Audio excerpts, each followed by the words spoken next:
Hello everyone, आज के video में डिस्कस करेंगे अपकृत्य दायित्व के समान अपवाद।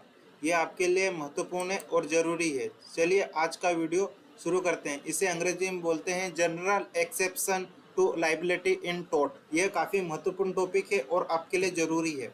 अपन डिस्कस करेंगे प्रस्तावना, जो काफ़ी इम्पोर्टेंट है। अपकृत्य टोट विधि का मुख्य उद्देश्य किसी व्यक्ति के ऐसे कृत्य या लापरवाही से हुई क्षति के कारण कानूनी उपचार प्रदान करना है जिसमें दूसरे व्यक्ति के अधिकार का उल्लंघन हुआ हो। सामान्यतः यदि किसी व्यक्ति के गलत कार्य से दूसरे व्यक्ति को क्षति पहुंचती है तो उसे क्षतिपूर्ति यानी डैमेजेस प्राप्त करने का अधिकार होता है, परंतु प्रत्येक हानि या क्षति के लिए व्यक्ति को अपकृत्य के अंतर्गत उत्तरदायी नहीं ठहराया जा सकता।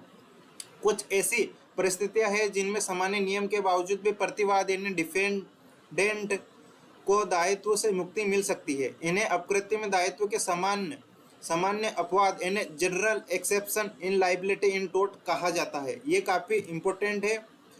ये अपवाद इसलिए महत्वपूर्ण है क्योंकि कानून केवल क्षति को नहीं देखता बल्कि यह भी देखता है कि क्षति किन परिस्थितियों में हुई है, पक्षकारों की सहमति क्या थी, कार्य कानून द्वारा अधिकृत था या नहीं, तथा क्या प्रतिवादी के लिए उस परिणाम से बचना संभव था या नहीं। वादी की सहमति डिस्कस कर लेते हैं। तो इस अपवाद का आधार है लैटिन सिद्धांत वॉलेंट्री नॉन फिट इंजेरिया, जिसका अर्थ है जो व्यक्ति किसी जोखिम के लिए स्वेच्छा से सहमत होता है वह उस जोखिम से हुई क्षति के लिए सामान्य शिकायत नहीं कर सकता। यदि वादी ने किसी कार्य से उत्पन्न होने वाले जोखिम को जानते हुए और स्वतंत्र इच्छा से उसे स्वीकार किया है तो प्रतिवादी को सामान्यतः अपवाद अपकृत्य के दायित्व मुक्ति मिल सकती है। इस अपवाद के लिए मुख्यतः दो बातें आवश्यक है। वादी को जोखिम की वास्तविक जानकारी हो, वादी ने उस जोखिम को स्वतंत्र रूप से स्वीकार किया हो। उदाहरण के लिए यदि कोई व्यक्ति क्रिकेट मैच देखता है और उसे पता है कि गेंद दर्शकों की ओर आ सकती है तो सामान्य खेल की परिस्थितियों में गेंद लगने पर वह केवल इस आधार पर खिलाड़ी के विरुद्ध क्षतिपूर्ति का दावा नहीं कर सकता। वादी स्वयं गलत कार्य करना, यदि वादी स्वयं किसी गैर कानूनी कार्य में संलग्न है और उसी अवैध कार्य के कारण उसे क्षति होती है तो कुछ परिस्थितियों में वह उस क्षति के लिए अपकृत्य का दावा नहीं कर सकता। इस सिद्धांत का आधार यह है कि न्यायालय किसी व्यक्ति को उसके स्वयं के अवैध कार्य से उत्पन्न लाभ प्राप्त करने से बचाता है। उदाहरण के लिए यदि कोई व्यक्ति किसी अवैध कार्य को करने के लिए दूसरे व्यक्ति की संपत्ति में प्रवेश करता है और उसे अवैध कार्य के दौरान उसे क्षति पहुंचती है तो परिस्थितियों के अनुसार वह प्रतिवादी से क्षतिपूर्ति दावा करने में कठिनाइयों का सामना कर सकता है। हालांकि यह सिद्धांत पूर्ण नहीं है। न्यायालय प्रत्येक मामले में तथ्यों, अवैध कार्य, हुए क्षति के बीच संबंध तथा लागू कानून को ध्यान में रखता है। अपहार्य दुर्घटना काफ़ी इम्पोर्टेंट है और आपके लिए जरूरी है।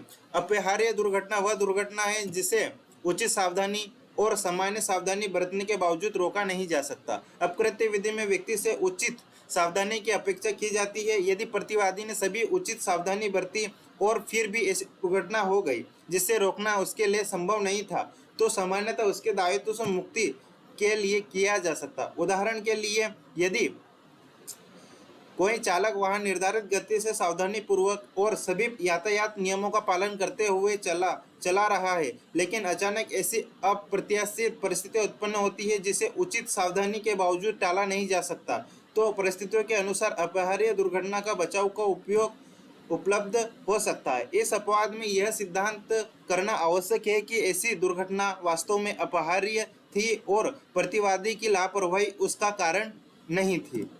दैवीय कृत्य इन एक्ट ऑफ गॉड से ऐसी असाधारण प्राकृतिक घटना से है जिसे मानव शक्ति या सामान्य सावधानी से नियंत्रित या रोका नहीं जा सकता। उदाहरण के रूप में अत्यधिक और असामान्य बाढ़, भूकंप, असाधारण तूफान या प्राकृतिक आपदा को लिया जा सकता है। यदि ऐसी प्राकृतिक घटना के कारण किसी व्यक्ति को क्षति होती है तो प्रतिवादी ने उसे सामान्य उचित सावधानी बरती थी तो वह इस आधार पर दायित्व से बच नहीं सकता। उदाहरण के लिए यदि किसी असाधारण प्राकृतिक बाढ़ के कारण किसी व्यक्ति की संपत्ति को नुकसान होता है और प्रकृति संपत्ति का मालिक सभी आवश्यक सामान्य सावधानी पहले से अपना चुका था तो परिस्थितियों के अनुसार वह उत्तरदायी नहीं होता है। एक्ट ऑफ गॉड और नेविटेबल एक्सीडेंट में अंतर यह है कि एक्ट ऑफ गॉड का कारण विशेष रूप से प्रकृति और असाधारण घटना से होता है, जबकि अपरिहार्य दुर्घटना का कारण मानव या अन्य परिस्थितियों से भी हो सकता है। निजी प्रतिरक्षा इन्हें प्राइवेट डिफेंस कानून प्रत्येक व्यक्ति को अपने शरीर या संपत्ति की रक्षा करने का अधिकार देता है। यदि कोई व्यक्ति स्वयं अपनी संपत्ति को किसी वास्तविक और असंत खतरे से बचाने के लिए उचित बल का प्रयोग करता है, तो परिस्थितियों के अनुसार वह अपकृत्य के दायित्व से मुक्त हो सकता है। निजी प्रतिरक्षा का अधिकार असीमित नहीं है। प्रयोग किया गया बल खतरे की प्रकृति के अनुपात में होना चाहिए। व्यक्ति बदला लेने या अनावश्यक रूप से अनाधिक बल का प्रयोग करने के लिए इस सिद्धांत का सहारा नहीं ले सकता। उदाहरण के लिए, यदि कोई व्यक्ति किसी दूसरे व्यक्ति पर हमला करता है और दूसरा व्यक्ति स्वयं बचाने के लिए आवश्यक और उचित बल का प्रयोग करता है, तो उसे सामान्यतः उस सीमा तक किया गया प्रतिरोध अपकृत्य का दायित्व उत्पन्न नहीं करता है। आवश्यक यानी नेसेसिटी। कभी कभी किसी बड़े नुकसान को रोकने के लिए किसी व्यक्ति को दूसरे के अधिकार में हस्तक्षेप करना पड़ सकता है। ऐसे स्थिति में नेसेसिटी का बचाव उपलब्ध हो सकता है। इसका आधार यह है कि यदि किसी कार्य का उद्देश्य अधिक गंभीर या व्यापक नुकसान को रोकना है, तो कुछ परिस्थितियों में उस कार्य को उचित मान सकता है। उदाहरण के लिए, यदि आग फैलाने से रोकने के लिए अग्निशमन दल को किसी भवन का कुछ हिस्सा तोड़ना पड़े, तो सामान्य परिस्थितियों में संपत्ति के मालिक के अधिकार में इस हस्तक्षेप को आवश्यकता के आधार पर उचित माना जा सकता है। यह आवश्यक है कि किया गया कार्य वास्तविक आवश्यकता के कारण किया गया हो और उसका उद्देश्य अधिक गंभीर क्षति को रोकने का हो। वैधानिक प्राधिकार। यदि कोई कार्य संसद या विधानसभा द्वारा बनाए गए कानून से स्पष्ट अधिकार के अंतर्गत किया जाता है, तो उस कार्य के कारण होने वाली क्षतियों के लिए व्यक्ति या संस्था अपकृत्य के अंतर्गत उत्तरदायी नहीं हो सकती। इसे स्टैट्यूटरी अथॉरिटी का बचाव कहा जाता है। यदि किसी संस्था को कानून द्वारा कोई कार्य करने का अधिकार दिया जाता है, तो और वह संस्था उस अधिकार का उचित ढंग से प्रयोग करती है, तो उस कार्य से रोकने वाले अपरिहार्य क्षति के संबंध में उचित संरक्षण मिल सकता है।